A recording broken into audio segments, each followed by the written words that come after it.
And then now we're going to go to uh, share screen. Okay, so we're going to bring uh, the I have already prepared the material for you guys. It's we're going to do uh, poem number 50 from Rumi has two uh, major works, three as a matter of fact. Uh, but he has غزلیات Shams or Divan Kabir, which this poem has been taken from that source. It is love letters to Mr. Gonzalez. Would you please, when you don't speak, please mute your microphone. Uh, so it is it is taken from that book. It's poem number 50, poem number 50, and uh, it is then another work that he has is Masnavi Ma'navi, we say in Farsi. Masnavi Ma'navi means Masnavi means couplet, and Ma'navi means spiritual. Uh, that is a work in 6 books, and that is his Sufi teachings. And then he has another book which is not, he didn't write it. His companions, his students wrote it while he was uh, doing his weekly lectures, uh, uh, sermons, you can say, and that is called Fihe Mafi. It is what it is. Okay, so this is poem number 50. We're going to do the poem. I'm going to read the poem in Farsi first, and then I translate it to the best of my ability. And then, in order to put commentary on it and explain it, we go and to other sources, mostly from Masnavi, which is his own work. So we utilize his explanation in Masnavi to understand and explain this poem, which is poem number 50 from Divan Shams, the Ghazaliyat Shams, Divan Shams, or Divan Kabir. These are synonymous names for Rumi work. Uh, so it starts like this. ای بگرفته از وفا گوشه کران، چرا بر من خسته کرده ای روی گران، چرا. So in the 5 following verses, human being ask questions from God. Oh, you beloved, why you're not loyal to me and running away from me? So a human being like Rumi, us as an example, is turning to God and ask God, oh, you beloved, why you're not loyal to me and running away from me? And Rumi in the Chera in Farsi means why in English. So he repeats the word because he's emphasizing the reasoning. He wants us to think about the reason why uh, the creator, the source, the master of the universe is not paying attention to us, why he's not loyal to us.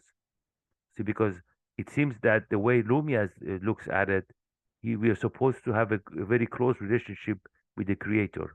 Oh, you beloved, why you're not loyal to me and running away from me? That's what Rumi turns to Rumi or human beings, us, asking the Almighty, the Creator, and why you are uncaring to me who is hurt by your indifference. In these poems, he repeats why to encourage us to think about our situation and understand the reason we are trapped and distant from our beloved and life. So basically, the way Rumi explains it, we are uh, away. We are away and we're distant from our beloved, which is our life, which is the master, the creator, the Lord, whatever you want to call it. بر دل من که جای توست کارگه وفای توست هر نفسی همی زنی زخم سنان چرا.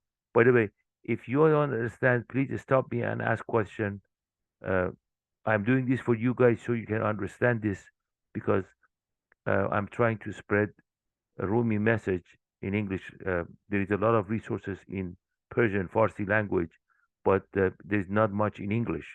So I'm trying, since I was born into the language and I was lucky uh, to that my father was a Sufi master. So I have been exposed to these materials and I try to share it with others.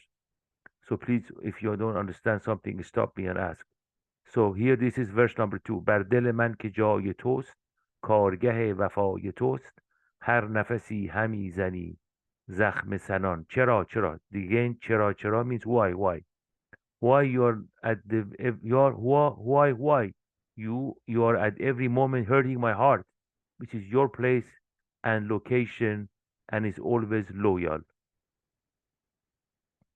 So here Lorna asked the same question again, but in a different fashion. As you can see, he's explaining, he's he's repeating the question in different ways. He's a superb, uh, a wonderful poet. He's one of the best poets of the world, as a matter of fact. They very much, he's like Shakespeare of Iranian poetry, but Iran has a lot of poets. So to be number one and outstanding among those poets is pretty challenging. And he's such a good poet. As a matter of fact, one of the scholars of Rumi says that he was better in poetry than in prose. He was so good at poetry.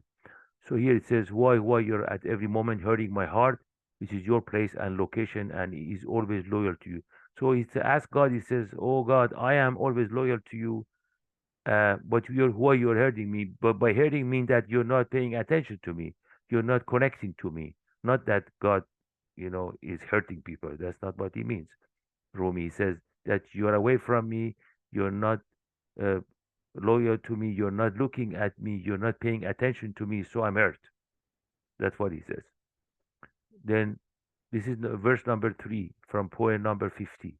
گوهر نو به گوهری برد سبق ز مشتری جان و جهان همی بری جان و جهان چرا گوهر نو به گوهری برد سبق ز مشتری جان و جهان همی بری جان و جهان چرا means again why asking question again and emphasizing the question. You are like a new jewel, and your newness and value are better than stars and more desirable than jewelry for a buyer. Oh, why you are my word and law and life. Why you're infatuated. You're infatuated my word and life. You basically has taken my heart. That's what he's saying. You are like a new jewel, and you're better than stars and more desirable than stars. And why uh, you have infatuated my word and life, meaning you have taken me. I have fallen in love with you. You are my beloved, but you're not paying attention to me. So just think about it. If you love as a as a person, you love somebody, and that your beloved, uh, your object of your attention and love is not paying attention to. Basically, Rumi is trying to ask Almighty, the Creator, why you're not paying attention to me. But at the same time, Rumi wants to tell us the reason he's not paying God or Creator doesn't pay attention. It's because of our fault. We have turned our back to to Lord, not the other way around. He's asking question to bring us to the point to realize that it's our fault. It's like if it's creator is like sunshine. It's shines on everybody. it, so if you're not getting sunshine means you are away sh- uh, from from uh, from the sun. So let me somebody is trying to come in. Let's see.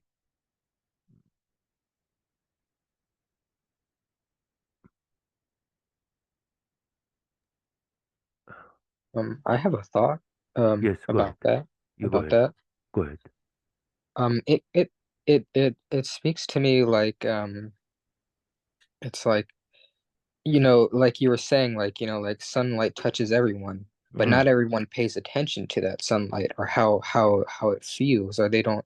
It's like people hardly ever immerse themselves so much in that feeling inside that it speaks louder and it encompasses them more than the outside. Like, That's true. So basically, what Rumi, good point, sir. Thank you, Mr. Gonzalez. So what Rumi is trying to tell us, if we don't feel loved by the beloved, it's not, it's our fault. See what I'm saying?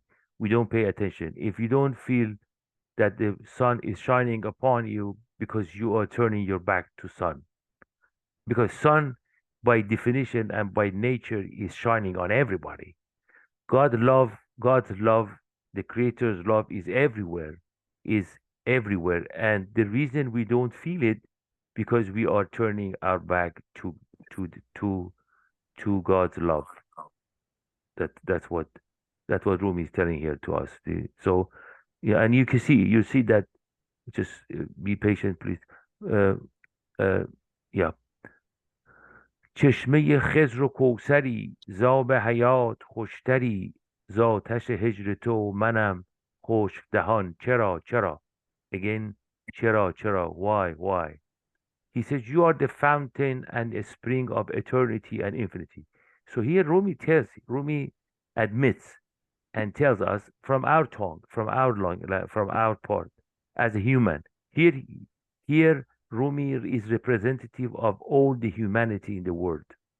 And he says, you are the fountain and a spring of eternity and infinity. You gave me a lot of everything, and you are more delicious than the water and juice of life. You're the best of everything. Why? From the heat of your love and separation, I'm so thirsty and have a dry mouth. Even so, basically, we are sitting next to a fountain, and we have a dry mouth and we are thirsty. Mr. JP, would you please? I'm going to mute you, sir. It's okay. Thank you. If you want to talk, please unmute yourself, sir. So here it says that the Creator is the fountain and a spring of eternity and infinity. So basically, we are next to a fountain, and the water is gushing out, and we sitting there. As a matter of fact, another place, Rumi in Masnavi says, we are sitting there sleeping on next to the fountain, and the water is gushing out, and we are a dry mouth, and we are thirsty, and in our dream we are thinking about how to find water. Please pay attention here. So water is next to us, and we are looking for water. There is a poem from Saadi, another Sufi poet of Iran, Persian speaking. He says, یار در خانه و ما تشنه لبان میگردیم آب در کوزه و ما گرد جهان یار در خانه و یار در خانه و ما گرد جهان میگردیم آب در کوزه و ما تشنه لبان میگردیم. The beloved, our friend, true friend, is in our home, but we are going outside around the world looking for the beloved. Of در کوزه, the water is in the container in the corner, and we are dry mouth and thirsty. You see, that's what Rumi says to us. He asked this why question to bring us to the point that we realize that it's our fault. We are the one who are not approaching. If I am next to water and I'm to a fountain and water is gushing out, and I'm sleeping next to it and I don't take water, whose fault it is? Why I'm not doing it? He's asking us why you're not doing it. Why you are next to the fountain of eternity and infinity, and you are and you are thirsty. Why? See, that's the question that Rumi asks us. مهر تو جان نهان بود مهر تو بی نشان بود در دل من ز بهر تو نقش و نشان چرا chera chera. Why? He's asking question of chera chera for the rhyme and also to emphasize the reason. He wants us to look at to investigate and find out why we the creator is next to us and we are so separate from him or her. Go ahead, sir, Mr. JP. You have a question, sir? Or you have a comment? Because you raised your hand. Okay, you're muted, sir. You're muted. Yeah, Go ahead. Go ahead. You know, if we are discussing only the poetry, or if we want to go in depth, Yeah, we're going to first, Mr. Yeah, first we're going to read the poem, and then we'll see because I have a lot of stuff here. See? Okay. Then we're going to go to Masnavi and other things. Just please be patient. Sounds good. Yes, sir. Thank you. You're welcome. Then Mehr Tujan. Okay, I read already this. Oh, your life is hidden and concealed. Your life is without any form and signs. Why in my heart and inner being, I imagine you as a form and imaginary face. So he's saying that your love is everywhere, but it's hidden. And your love and your kindness and your generosity and your and love is hidden. I don't see it. I don't see it. It's hidden. And why in my heart I'm looking for a form. I'm looking for form because I am a physical person, and I'm always I'm used to looking at forms, even for your love, which has no form. I'm still looking for a form. So here Rumi says the reason you don't feel God's love because you're looking for a form. You see, you're looking for a sign, but we know that there is no sign or form for you. You're without form, without sign. You see, you're outside the form, outside of the physical being. That's what he's saying. گفت که جان من جان منم. Now the creator answers. گفت که جان منم. دیدن جان طمع مکن. ای بنمود روی تو صورت جان. چرا؟ God, life told me. So until here, for 1, 2, 3, 4, 5 verses, the human beings, Rumi as a representative of all of us, ask question. Now God is answering. He says, I am the life of the life, and you should not to try to understand and see me with your 5 senses.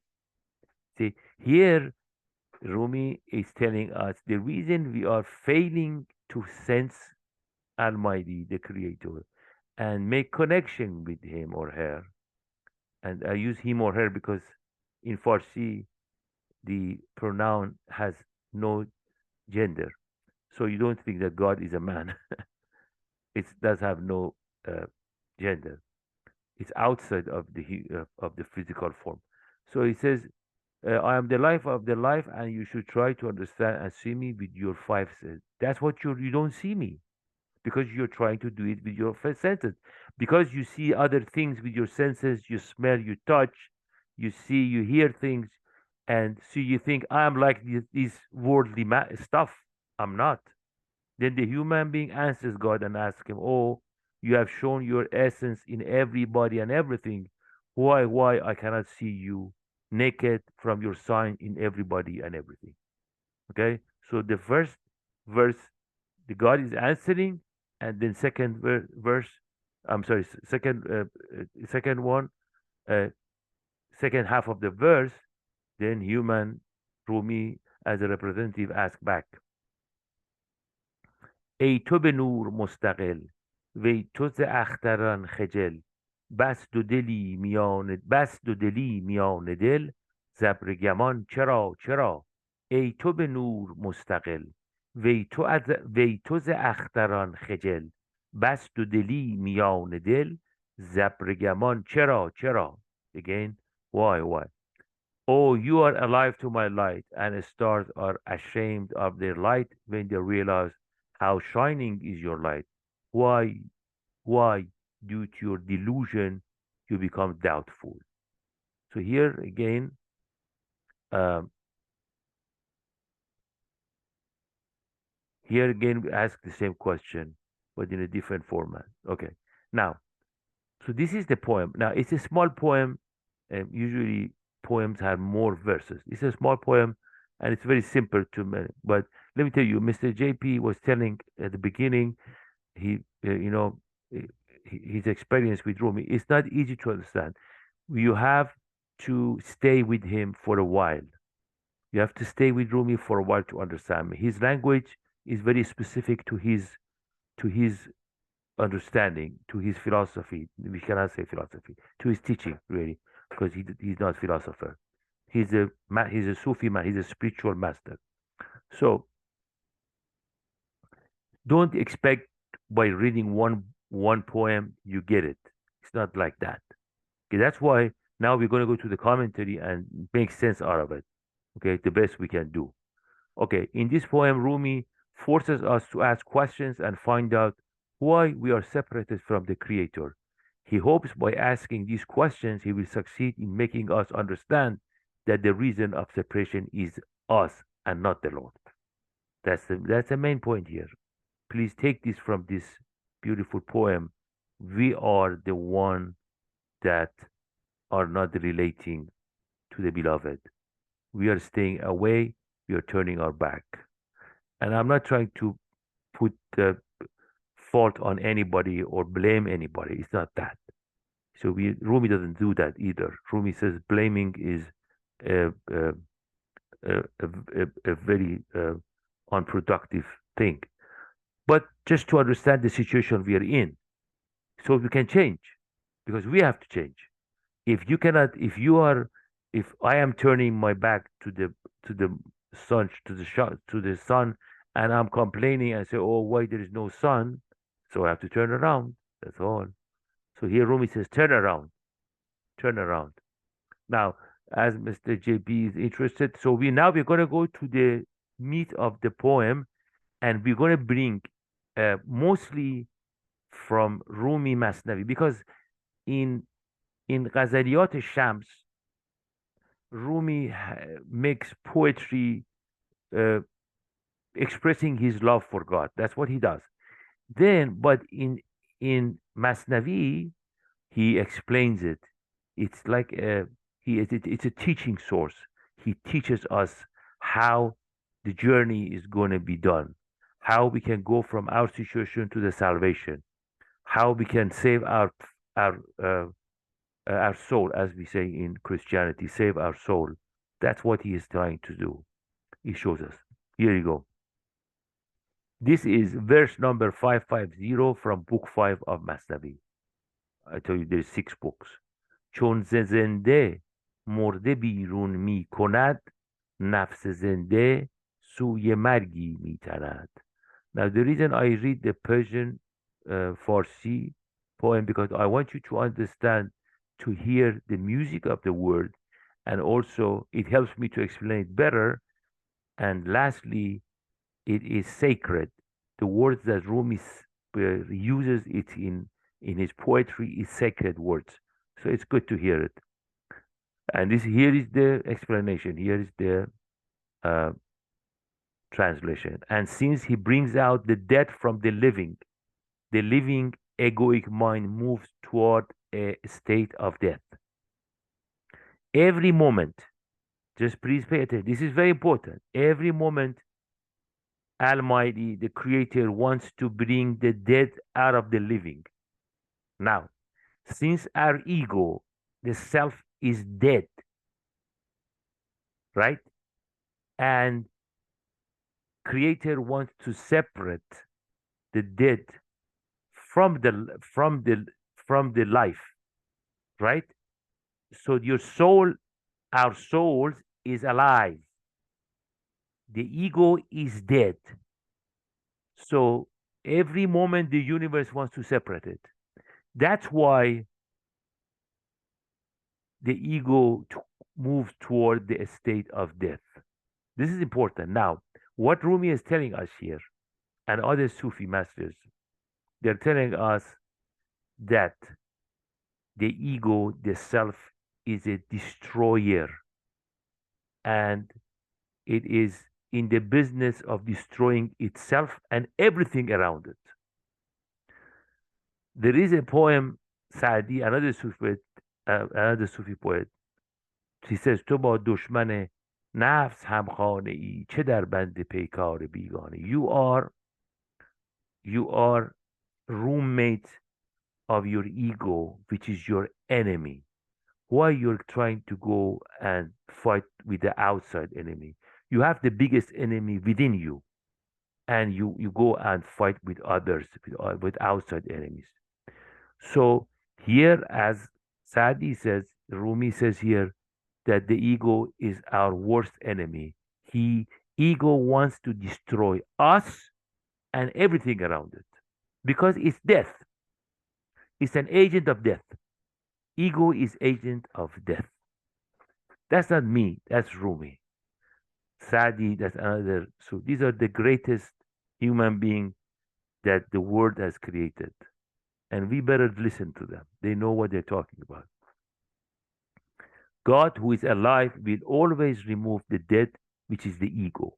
Therefore, the worldly intelligent ones, the one who have a lot of ego, are always sabotaging themselves and destroying the world around them. Okay? They think they are reforming the world and doing good, but in reality, they are destroying the world. They are aimlessly busy, accomplish nothing of value. This is a very important verse. So we have to look at ourselves and find out if we are destroying ourselves and the world around us. And worldly intelligence is a minor intellect. That's another concept, which hopefully which I'm going to explain now. So there is two intellect in every human being. A minor intellect, which aql ma'ash we say in Farsi, which is the intellect which is to run your daily, your physical, your worldly life. There is another intellect which is called major intellect, spiritual intelligence, we say. This one, minor intellect, the same as physical intelligence, worldly intelligence. This is to run our worldly life, right? How to write laws, how to make a building, how to make a business, how to make a living. There is another intellect, which is the major intellect or the spiritual intelligence. That is the one who will bring you to salvation, who will move you to salvation, who would show you the path to salvation. So the ego here, this is important, ladies and gentlemen. This is very important, that the worldly intelligent ones are always sabotaging themselves and destroying the world. Look at the world. I'm not going to mention anything because this is but you look at the world, how we're destroying the world with our egos, how the world is being destroyed, how we're killing each other like animals, savage, worse than animals, as a matter of fact. It's so sad because the ego is doing it. Ego is there to destroy, to sabotage, to eliminate, to basically to do wrong anywhere you can, anywhere and any way that that can accomplish it. Now another beautiful poem from book 4, 3108. I am giving you the address, so if you want to go look at it, go look at it. If you like the verse, please go and do your research. It's good to research. You guys need to become researchers. You guys to go and look for yourself and find your answers, because I can look at it from one angle. You might come up with a better angle. I hope so. I mean, it's not better, different angle, which works better for you. All angles of Rumi poetry is good if it's correct. Here, باد تند است و چراغم ابتری زو بگیرانم چراغ دیگری. This is from book 4, verse number 3108. If you like any poem, please go and check it out. The wind is fierce and my lamp is an imperfect and useless one. I will light another lamp from it. So this basically goes to this in minor and major intellect. It's saying, Rumi is saying here, that my minor intellect is imperfect and useless, basically. It's good. I mean, useless in the case for a spiritual journey. It's good for this world. You have seen people who are very smart in a worldly manner and stupid in a spiritual matters, right? You've seen that. So it's useless for that journey. But here this he says I have a lamp which is imperfect and useless, and the wind is fierce, is blowing on it, and it's gonna distinguish it, right? It's gonna distinguish it. So I have to take the light from this useless one and light the lamp, this useless one, because the wind is gonna blow and distinguish it. So I'm gonna light another lamp, which is the major intellect. You see, that's what we are supposed to do here. My lamp here means my mind, ego, and egoic mind, but at the same time, we need it for survival. So it's good for what is made, but this lamp is not for a spiritual journey, for salvation, for saving our souls. It is for worldly matters. But Rumi says here you have you have one lamp which has light in it. The other lamp, which is the major intellect, is not has no light right on it. So you have to use this lamp to light the other one, because that's the one which will save you, save your soul. My lamp here means my mind, ego, and logic mind. This is the first lamp, but at the same time we need it for survival, as I mentioned. بر دل من که جا this is a poem. This is the verse from poem number 50, the one of the verses. بر دل من که جای توست، کارگه وفای توست، هر نفسی همی زنی زخم زنان چرا چرا. Why you're at every moment hurting my heart, which is your place and location, and always loyal to you. We are asking why, and after asking this question repeatedly, we realize that God is not doing it, but we are doing it ourselves. So basically, we are going back to the poem number 50, verses, different verses, and going back to other sources to understand these poems. This is another, which I put it as a question for this event. This is verse number 833 from book 1. چون که غم بینی تو استغفار کن، غم به امر خالق آمد کار کن. When you feel pain, ask pardon of God. Pain comes by command of the Creator. Go and work hard and try not to repeat your mistakes and error. So here Rumi says, whenever pain and sorrow comes to your life, go and ask pardon of God. Repent, basically, another way of saying it, because it comes, because pain comes by command of the Creator. Go and work hard and try not to repeat your mistakes and errors.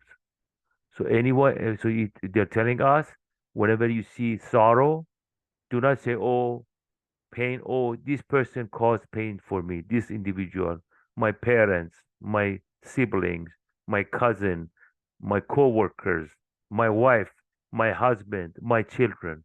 These are all wrong, incorrect. It comes from you. Yeah? You created it. When we feel sad, we have to apologize, repent, and open our hearts and bring the Creator to our core. The sadness came because we put the physical and materialistic stuff in our hearts and core. So here it says, we brought the worldly matter to the heart, which is the heart is a place of soul, is a place of light. We brought the physical thing in it, so we are going against the nature. You see, you're going against the water, you're going against the traffic. So it's going to cause pain for you, right? I mean, to think about it. If it's because you're going against your nature. If you're going against your nature, you're going to feel pain, because the heart is not for physical and materialistic stuff, for material.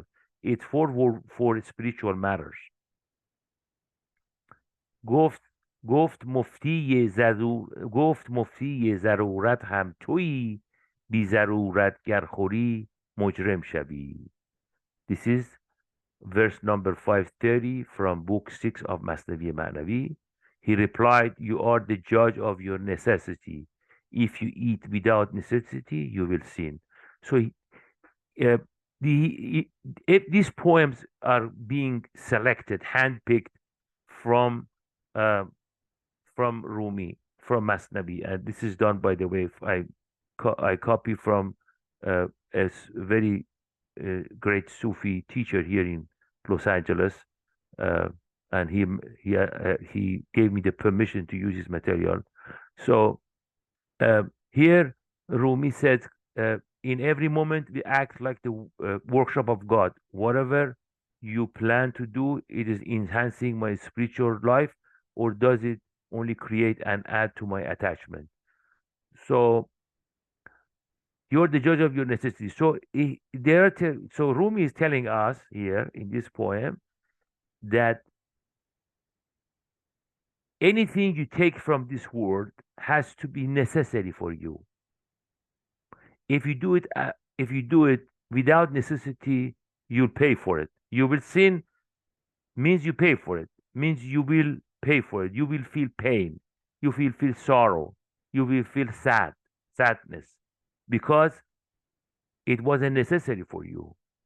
You see, you are the one who have to decide what's necessary for you, because God has given us that judgment, that tool, that you can see what we should take from this world and what we should leave alone.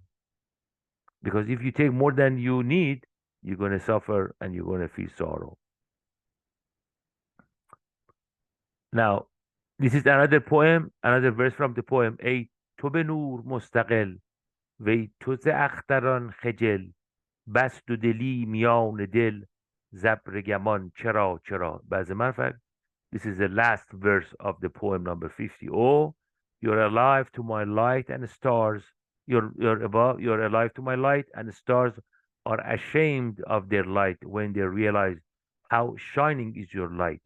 Why, due to your delusion, you become doubtful. So here Rumi says that if you're doubtful about the love of the beloved and the love of the creator, because we have delusion, right there, then you realize this planned action of yours does not add any light to you, and you are the real and true light. So when we take from the word, we think that if we take from the word, we add to ourselves, right? That we become happier, we become a better. That's not the case. Here it says, you already have light in you, but we have turned our back to our light.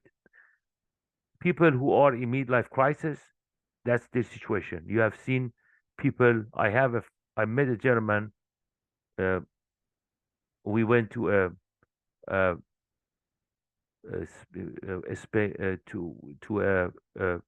retreat in Spain, and it's a Rumi retreat.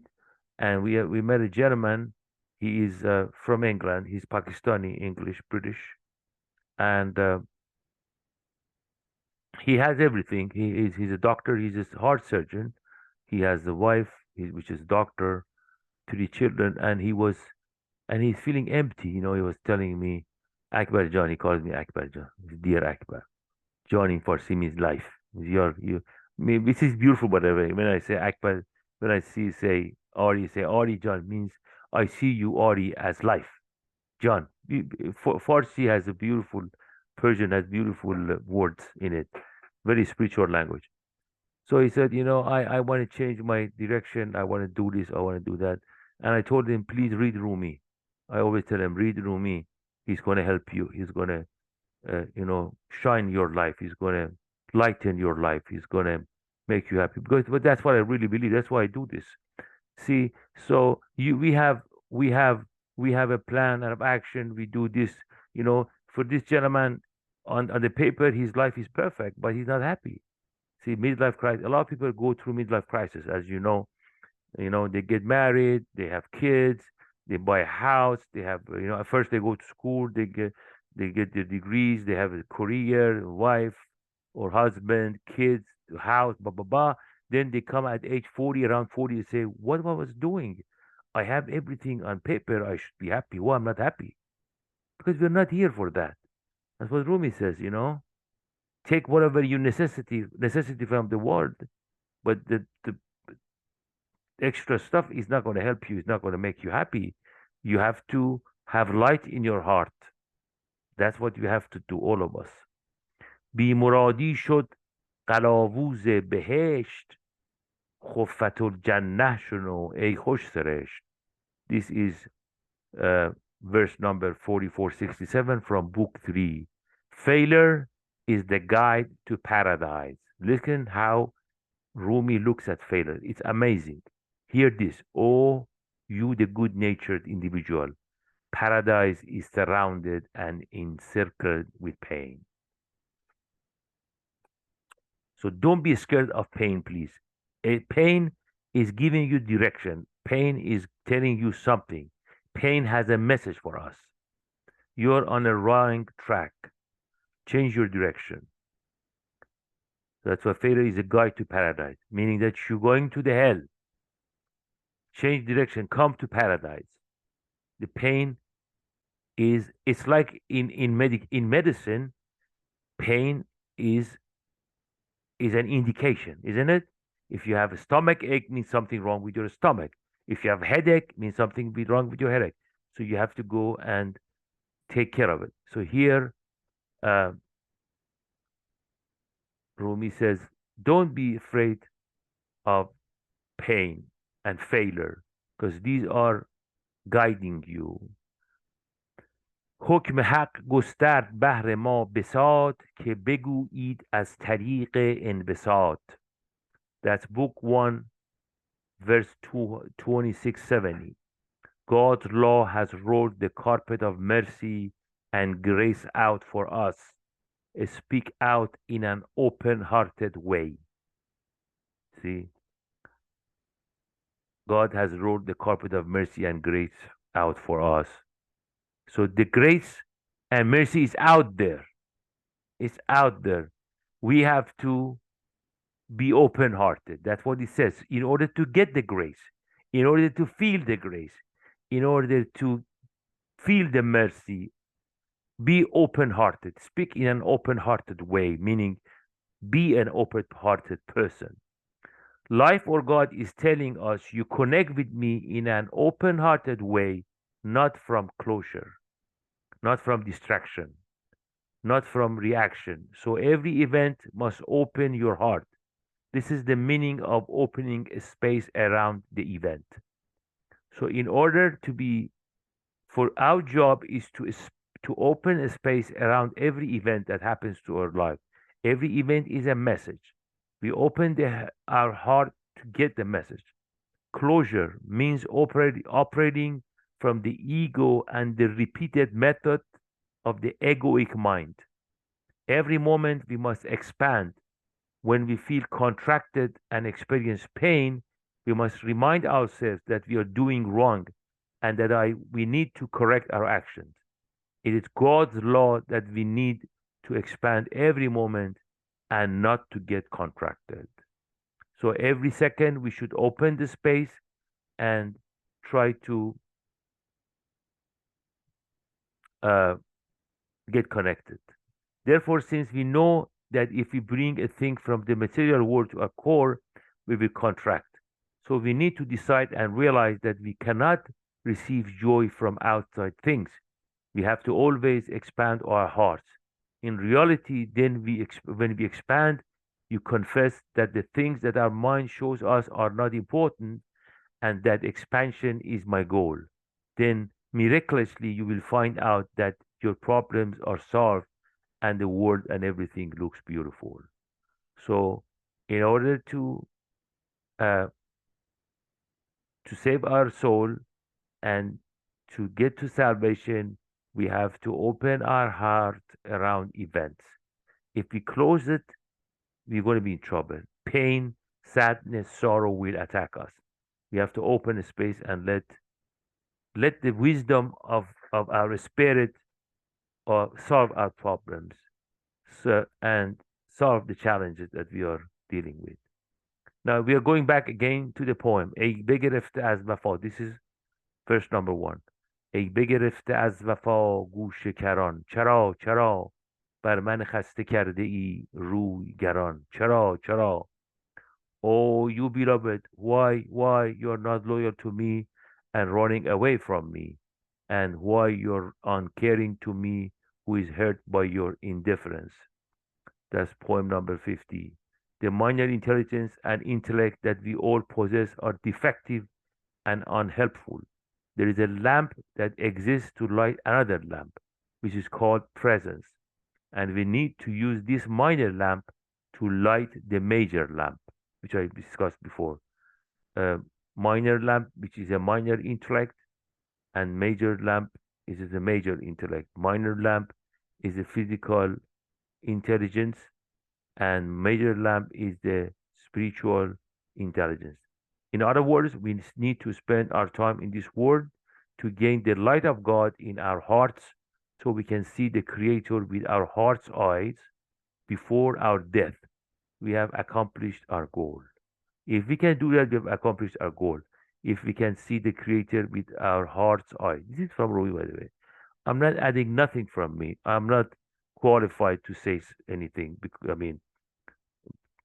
Because I don't know. Rumi has seen the reality with a capital R. He has seen that what is works and what doesn't work, and he's telling us. He says in another place that I take an empty bucket from this world, take it to the other side, to the other world, and I fill it up with the water of spirituality and bring it back to this side. And that's what he does here. باند تند است و چراغم ابتری، زو بگیرانم چراغ دیگری. This is book 4, verse 3108. The wind is fierce and my lamp is an imperfect and useless one. I will light another lamp from it, which I explained, right? In this verse, Rumi reminds us that life is short and we have limited time in this world. And if we are not in our body and this world, we cannot save our soul or obtain salvation. We blink and our life will end soon. So we have to light the other lamp in this life before our death. Otherwise, it's too late. That's what Rumi says, by the way. Anything here I say is from Rumi. I'm not adding anything. I'm just explaining it. تا بود که از هر دو یک وافی شود، گر به باد آن یک چراغ از جا رود.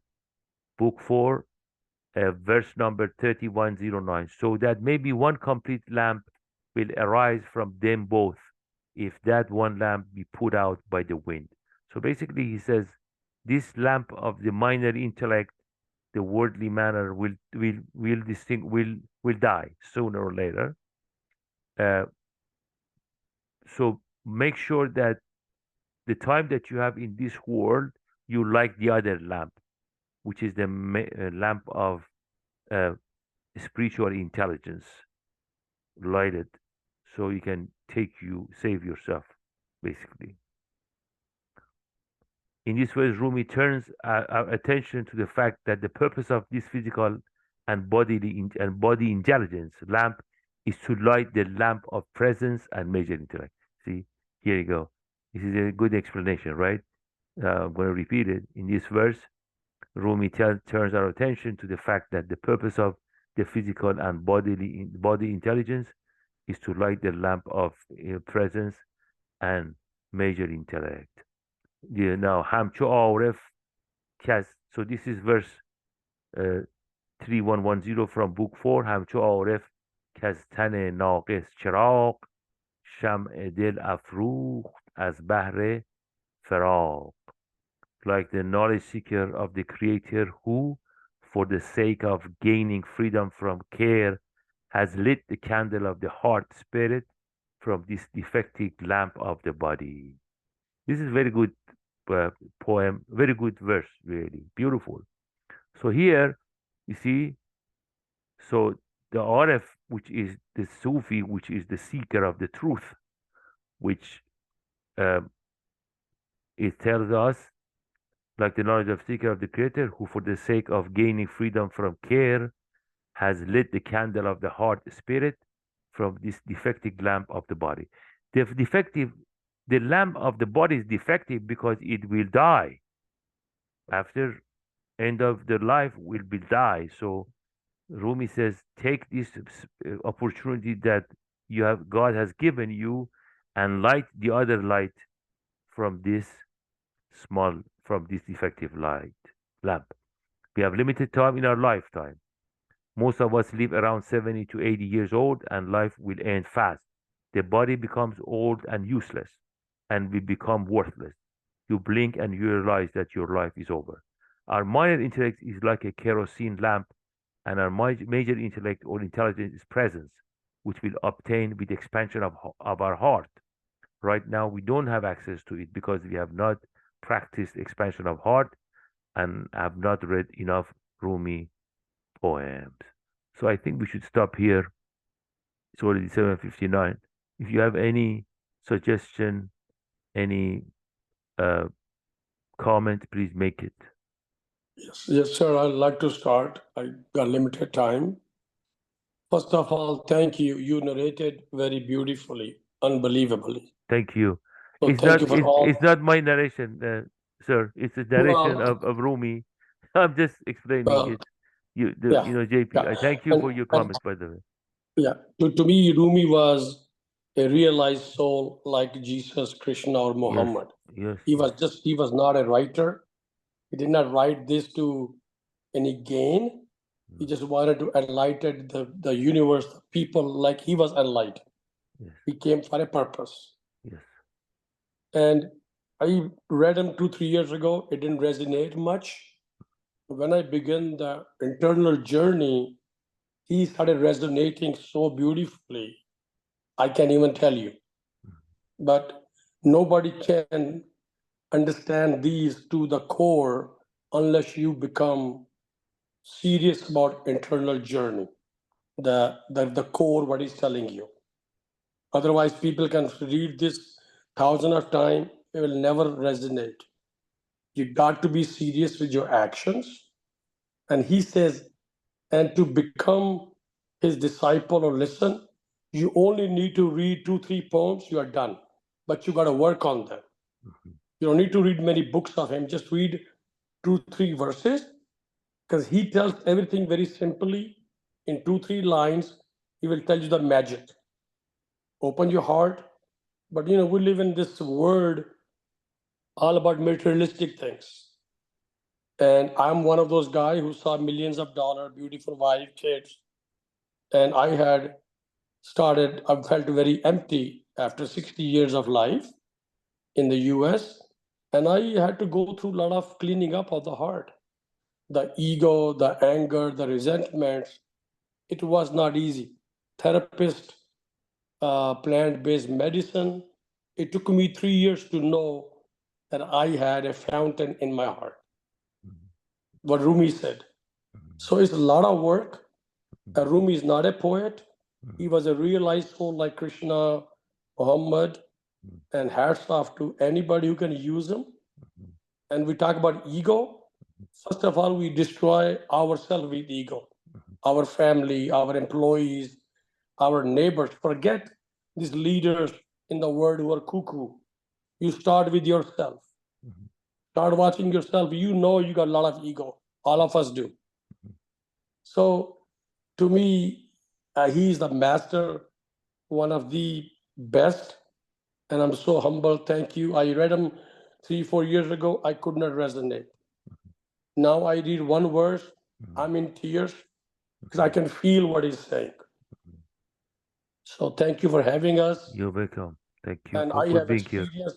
I've experienced some of the things you have said, but it took me a lot of work, 3 years of hard work, therapist, psychologist, a lot of cleaning up from the heart. My heart was pure joy, but I buried it with anger, resentments, guilt. I can go on, trauma, all that. We all have it. You just got to clean up yourself and you got to find a way what to do. For me, It was plant-based medicine, the therapist, and beautifully it showed up. So, like I said, for me, reading a couple of phrases is plenty if you want to live like that, what he says. But Rumi is not a matter of entertainment.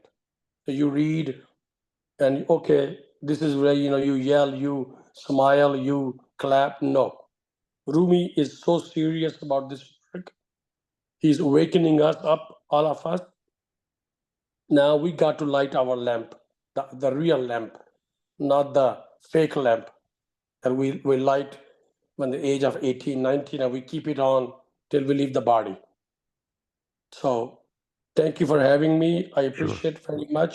Thank you. And some of this I have not read before or heard before.